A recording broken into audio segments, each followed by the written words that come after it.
Guys, uwi na tayo. Tapos na magpagas, magpahangin ang gulong. Uwi na tayo sa bahay.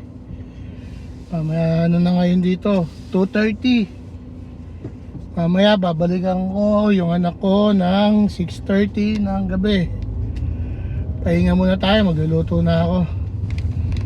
Yan guys, so roundabout. Kakanan ka na lang, iikot ka pa. Roundabout. Roundabout. No, kaliwa tayo, kaliwa. Dito, ang mga speed limit dito, pinamataas na yung 50 pag sa ganitong lugar. Para kasi ano na to eh. Itong lugar na to, ano to, parang highway na to. 50 kilometers per hour yan ang speed limit. Okay lang na mababa ka sa 40 hanggang 45 to 50. Hindi ka pwede mababa ng 30 rito. Dapat dire-diretso takbo mo dyan sa 50. Ganon dito. Kaya dito safe magmotor. Kasi ang mga sasakyan dito iiwasan ka kapag nakamotor ka or nakabike ka. Ayun, nakita nyo nakamotor. Ayun, oh. Kita nyo guys, nakamotor. Oh. Ayan.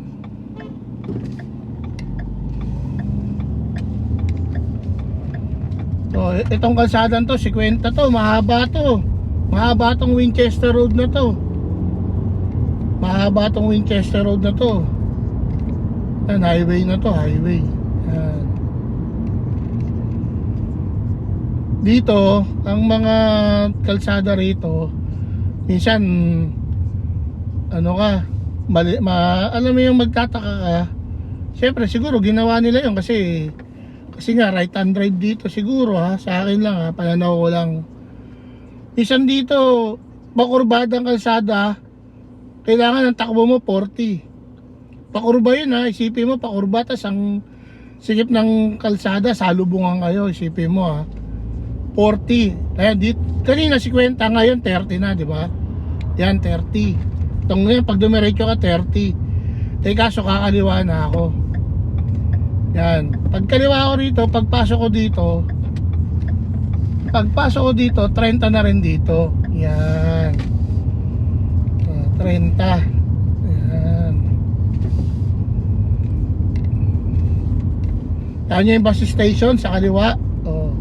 Poste lang yan, pero bus station yan. Ito, malapit na ito sa bahay namin. Ito pa, yun sa kaliwa. Nakita niyo sa kaliwa. Yan, bus station yan. Sunod-sunod din ang bus station dito. Kaya pagka nasa harapan mo yung bus, kasunod ka ng bus, asahan mo na, i-stop ka rin pag umi-stop siya. Ganon din dito. Pero at least walang mga jeep, walang mga tricycle, walang mga sidecar. Kaya maluwag ang kalsada.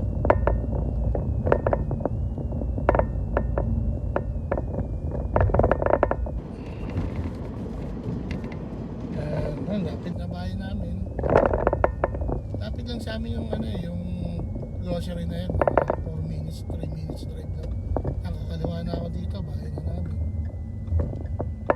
Yun ang bahay namin, yung nasa kanan. Yan, yung condo na yan.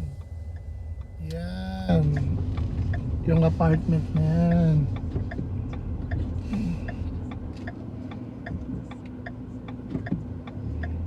Yan ang bahay, yan ang tinitirahan namin. Dito ako nakatira, yan. Maliit lang yan, one bedroom apartment lang yan. Siyempre, gan talaga, mahal ang bahay dito sa UK. Kaya, tsaga-tsaga ka na lang. Tiis-tiis. Mahal ang upa namin dito, 1,100 pounds ang upa namin per month. Parang nasa, kung susumahin mo, mga nasa 100,000 pesos. Ayan. Tapos magbabayad ka ng council tax. Ang council tax namin dito, parang sa atin, 1 milyar. Dapat ang nagbabayad nun yung may-ari ng bahay, di ba? Or ng condo unit. Pero kami, ikaw ang magbabayad ng council tax na yun dito. Parang 10,000 pesos yun monthly. So magkano na? 110,000. Ilaw, tubig mo. Kaya iba talaga ang cost of living dito sa UK. Kahit sa ibang bansa, di ba? Iba naman talaga ang cost of living sa ibang bansa eh. Mahal talaga ang cost of living. Kaya talaga magtsatsaga ka, tiis-tiis, hanggat maaari, ano ka, tipid-tipid talaga. Pero kung talagang kailangan mo minsan, syempre, nasa ibang lugar ka, minsan kailangan mo rin mamasyal. Yun, kailangan mong mamasyal para kahit paano, malibang-libang ka naman. Maraming pasyalan dito sa UK, hindi ka maubusan ng pasyalan dito.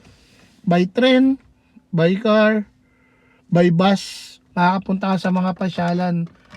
Tapos maraming mga heritage na mga lugar dito. Hindi tulad sa, siyempre sa Amerika. Sa Amerika kasi puro state, talagang malalawak. Dito kasi, di ba, sa Europe, iski-iskinita, ali-ali ang mga rito. Tapos yung mga lumang bahay, na preserve na nila talaga rito. Yun lang ang kinaganda rito, hindi ka mauubusan ng papasyalan pag nandito ka sa UK. By train, by car, by bus, pwede. Oh guys, nasa bahay na ako, nakapag-park na ako. See you ulit sa susunod ko na vlog. Bye guys!